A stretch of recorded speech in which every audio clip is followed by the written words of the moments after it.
Has the Square Enix's relationship changed with content creators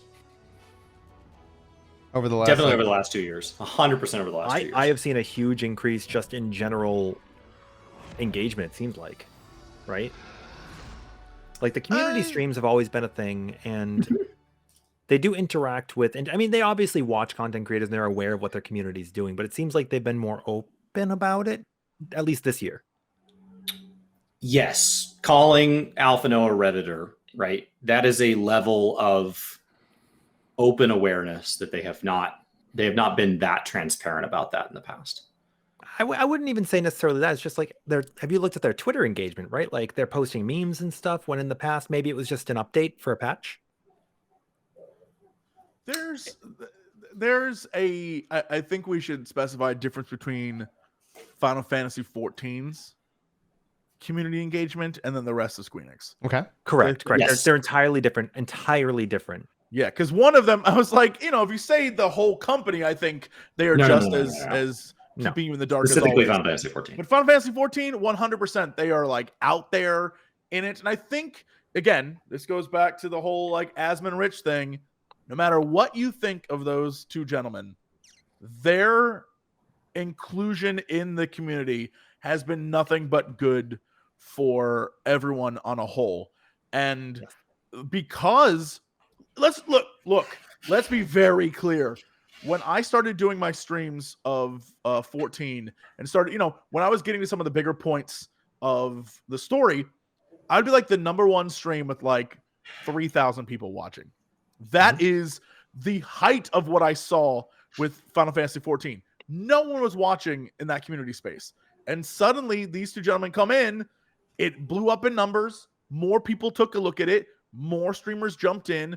More people. And then they gave people like Zeppela a bigger audience. And it brought more and more eyes to people. I think it's only been good. It just injected a community. Yeah. And then you can see over the course of when I started versus now, as the community exploded online, you can see that the team saw it, recognized what it was, and then was like, we need to interact with this. We need to be a part of what's happening now. And I think now they're doing it. It only is good because it shows that they care, that we care, which is phenomenal. And that's something a lot of companies, there's companies out there who are kind of like, our opinion is the only one that matters. We know better than the players, right? But it seems like, the Final Fantasy XIV team is just, because we're all like, how many people do the free trial meme, right? We're all free advertising everywhere we go. And you're right. We Jess, have like, in all of our videos, JP. I was like, we have it in all of our videos, like free trial does not benefit us financially at all. Like, go please try this game. But I didn't mean to cut you off, dude. Go ahead. No. You're fine. The other thing I was going to comment on was I think that the way they handled the pandemic was really well. Like they saw they weren't going to get things out on time with the quality they delivered, and like we need a delay. And then I really do think that I've been to the physical fan fests, and they're the best thing ever. But I think digital fan fest opened a door to so many people who can't just openly travel to get to the fan fests, and it allowed people to interact with each other on a much wider and grander scale. And it happened at a time where, that happened and then the influx happened, right? And I think just the timing of everything, just the stars aligned. The Shadowbringers one was free digital. They didn't charge for a digital ticket for the Shadowbringers tour. But the tour was ultimately, we're going to have at a convention. You're welcome to watch. You're going to watch it. I think this time it was interacting, much more interactive as a digital viewer. It felt much more targeted at the camera and not, we have a camera in the corner of the room. We're going to have a party. They even made the custom G-Pose things with the contests and stuff in game for you to do. Yeah. It was awesome. And like Who Wants to Be a Gillionaire, and some of the events seemed very, very digital themed. It's just moving bed stuff. And they had content creators up for panels and stuff. That was new. That was exceptional. Yeah, that's huge. Oh yeah. Yeah. There's definitely something different this time around. The community in general, every aspect of it's bigger. Their involvement's bigger. Content creators is bigger. Press coverage is bigger. When I'm seeing Final Fantasy get covered in like not just the tech section, but get mentioned outside of the tech section and by some of these press outlets, like it's just bigger all the way around. And it seems to be being handled well. Like sometimes you watch like a celebrity come into a big amount of fame and they just kind of have a meltdown. Like they're not prepared. And other times you see them, come in and they leverage it to work towards whatever their, social objectives are, or to volley their career to an even larger level. And Final Fantasy XIV feels like they've springboarded this into yet another level of fandom instead of it like immediately derailing, which it could have. Like it's with the server issues alone, this totally could have derailed and been a growth that they were not ready for, and could have just spiraled out of control. But it feels like it's gone totally the other direction. Now, chat's saying that they're a bit worried about maybe the long-term retention of WoW refugees. Again, this is at an Epic Post show, so don't feel like we just keep going. But do y'all have any kind of fear about like retention of this wave? No, I mean that's Not at all. the whole WoW refugee thing. No matter what, whenever a new WoW expansion comes out, you're going to lose a large portion of them. They're going to go back to it because that's what they know. It's what they love. But there will be people who stay, and those people will be passionate and super into it. And that's just the way games work, right? And there's people move from game to game to game to game. And I think the people that stay are going to be people you want to stay. If that makes any sense. They're going to be people who want to be here. Yeah, they want to be involved instead of people that are just like here because there's nothing else for them to do. Yeah, Chris has stated this, but Shuri follows it up saying not a fan of actually the term WoW refugee, somebody who actually works with refugee. So I don't know what the term is. But how about this? A player who is looking for change, basically. Right, because that's what's happening. Is it's a player who has played something long enough. They're bored. You play a single player game, maybe you play through Mega Man, right? And you're like, all right, I'm done with Mega Man. Let's go pick up Sonic. Right? Yeah. Let's go pick up Sonic. And here it's going to be the same thing. They're like, okay. And I did it, I played through Cataclysm. And then, when we were waiting for Shadowbringers, I'm like, I don't have anything left for me to do in Final Fantasy XIV. I'm going to go play Battle for Azeroth. I'm going to check that out for a little bit just to keep my mind going, spice it up, enjoy a story, then come back. And it's going to be the same thing here. And I think also... Now, did you enjoy that story? Was there... No. Okay, good. Okay, so here's one thing I don't particularly care about, right? Good. If you level too quickly, you just skip elements of the story, but Final Fantasy kind of makes you go through it. No, I didn't enjoy it. But I did like playing a Vengeance Demon Hunter jumping all over the place, so that was okay. Battle for Azeroth was the first expansion that taught me. So when I quit WoW in Pandaria. Yeah. They released the daily caps. They moved to more. My raid group moved to more prep than ever before, and it just eventually got to where it was like I had 35 hours of commitments every week, and then after that, if I had time, I was allowed to play. And meanwhile, there was all these cool pet battles and all this new stuff to explore, and I was like, I want to do all this. And I have a Farmville set up in my little village, and like I'm doing all this, and it's like, okay, so I'll bust through my 35 hours this week, and that way I'm allowed to play. And this is while I was in college, and it's like that's insane. So I quit. It was this immediate relief. When I came back from being a Final Fantasy player. When I came back, I played the game for me, and I didn't really worry about if I got raid slotted or any of that. And it was suddenly, and so I came back at the end of Legion, going with the anticipation of I heard Legion was good, BFA will be great. BFA taught me as an expansion that the meta literally couldn't matter less. Like raiders think the game is about raiding. Story people think the game is about story. And honestly, I had a blast in WoW for the entire duration of BFA, and I spent almost 0 minutes on Zandalar. I was running old world raids for transmog farms. I got into this thing called Lax, where you run an add-on and it sees how much transmog you can get per hour as a gold score. It looks at the region value and assigns it, and you do it in groups, and it scores you, but you all take your old loot home. And like I went off and discovered all these other different things I'd never done over the years. I just screwed around and I just played a game. So because the mainline content was such trash, and I didn't want to quit, I found another way to have fun. And like and then I brought that back into 14 with me, and now I'm having a blast. Like yesterday, I got a glowing frying pan.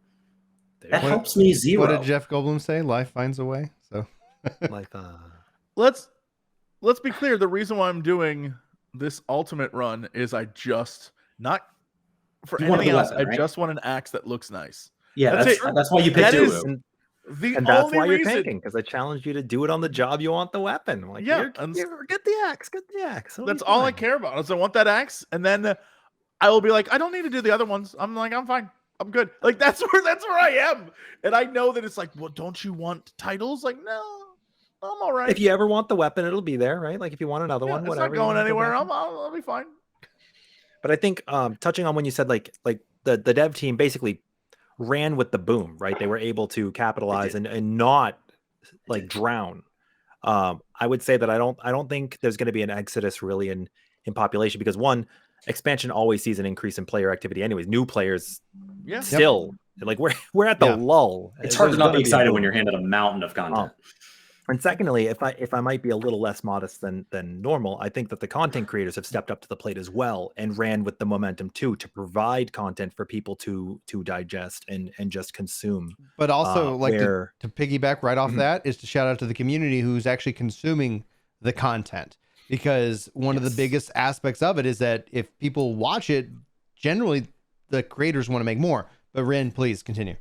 But that was my next point, is people are being vocal and telling us what they want to see more of, right? It's not just like you're seeing views. They're like, I'm really curious, what is going on with this? Like, what's happening here? Like, how do we get into this raid? Or like, why are we caring about Charlian now? What's so big about going there, right? And now we get to be like, this is why, we've been leading up to this moment. And it's great because there's so many, just a big variety of content creators too. And not just like, if you think about it this year, before it was just kind of like live streams, but we have more people going into YouTube. We have a lot of people on like TikTok and stuff now too, with like just shorts and stuff. You have Discords that are willing to help people and provide content for things like, you can go to old content, you do minimum item level stuff, you could just farm whatever it is you like. You could boogie woogie and do some dances. We have people doing some really fun things like kind of like Final Fantasy AMVs, right? Like using G-pose and stuff. It's interesting. It's nice.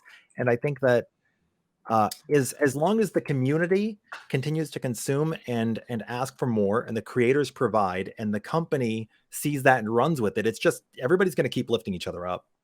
Yeah, and the artists, I think it's been the most diverse set of content that I've seen around the game. We've been covering this game as content creators. Work to Game's been around 5 years. And over the last 5 years, this is the most diverse the content creation portion has been. There is more types. And then I think on top of that, what's an really interesting thing happening is the excitement around it is so contagious that you're seeing a lot of odd collabs. Like my co-tank for E12 is Dave Greco.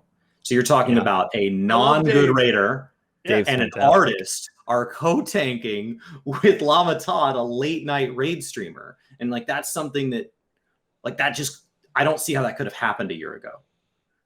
Not because Todd wasn't willing, not because I haven't liked collabs, not because Dave's not a great guy that likes collabs. Like it just happened now. And that just happens almost effortlessly on this side. And so like, I don't know if that's a community thing. I don't know if that's a platform thing. I don't know if that's a 14 thing. Well, for you, but there is something special happening. Somebody just came into my chat and was like, Jesse literally just said he wants to do ooh. Like, I know you've been helping people. Do you want to help? And then I just I tagged you. I tagged all the guys, and I'm like, let's do it. We doing it? And like, we didn't even schedule anything either. It's kind of like, because normally you do like a big endeavor, and people think you need a static and set days. And we were like, fucking Tuesday work, I guess. Sure. I think we're not good for these. We'll figure it out. I think the biggest thing that we're not acknowledging, and I just want to kind of like make sure that everybody is. I can't even say this joke with a straight face. I was gonna say, I think the biggest thing we're missing here, though, like with all due respect to everybody's work here and content creators and the new content creators, I see. And I'm scrolling up. Anyway, sorry, I missed your name, but we got some new content creators hanging out in chat saying they're making stuff. Twilight, there it is. It's the fact that my wife isn't pregnant for the first time in 5 years. So like, it's allowed me to be able to do some raids and make some content. And that's the real. That's how we got Asmon in and Rich. That's how it's all happened. Is pregnant. So that's how it's all started. Like, like Asmon doesn't know it, but because my wife isn't having a baby this year, that's why he's playing 14. Let's just that's a fact. That's an internet fact now. It's correlation. That's great. I'm pretty sure I think that was a part of the media tour. I believe that's one of the when they did the PowerPoint at the beginning of all the different facts. I think that was on there. Yeah, Ryan's wife's not pregnant, and I remember seeing and because of that, Square Enix is now committed to spare no expense in investing in this game because they know you can always cut off the first half of that statement. You're ready. You're ready. You're ready. I'm ready to roll. Because I'm of going to that. be doing I'm going to be doing some ultimates, and the world isn't ready. And so like we've been telling people all this year, get ready, guys. Gentlemen, Brian, it's been a step it up. pleasure. I got to go do some tea. Yep. Go enjoy your With a tea, couple sir. of- couple of friendly faces. Do it. Thanks so much for hanging out, Rin. I know that Great, we guys. went obviously very long, but it's been this Yeah, post show ended on time. Show ended on time. Post show's been post showing. It'd be like that. I do. Sometimes you just have 10, 15, half an hour go by. You don't even notice. I think it's Gentlemen. a full hour of post show. Brian, Yeah. Chris, Jesse, it's been a pleasure. I'll get you next time. Oof. Get out of here. Oof. Get out of here. Gentlemen, thank you. This was amazing. Thanks for Absolutely. having me. And chat, thanks for being here. We're going to just wrap it up now. Love you, I'll love you, stay face. live. Chris is staying live over on Twitch. So go be sure to watch him and go follow Jesse. Party continues. So I'm hitting end broadcast. I don't know when it officially ends. Bye. Bunch You're waving. amazing. I'm just keep waving. There it is. We're saying I just missed the podcast. You did not just miss it. There was an hour of us just Yeah. chatting Yeah, You after missed that by a You- long shot. So Oh, the man. last car's leaving the parking lot. Oh, did I miss it?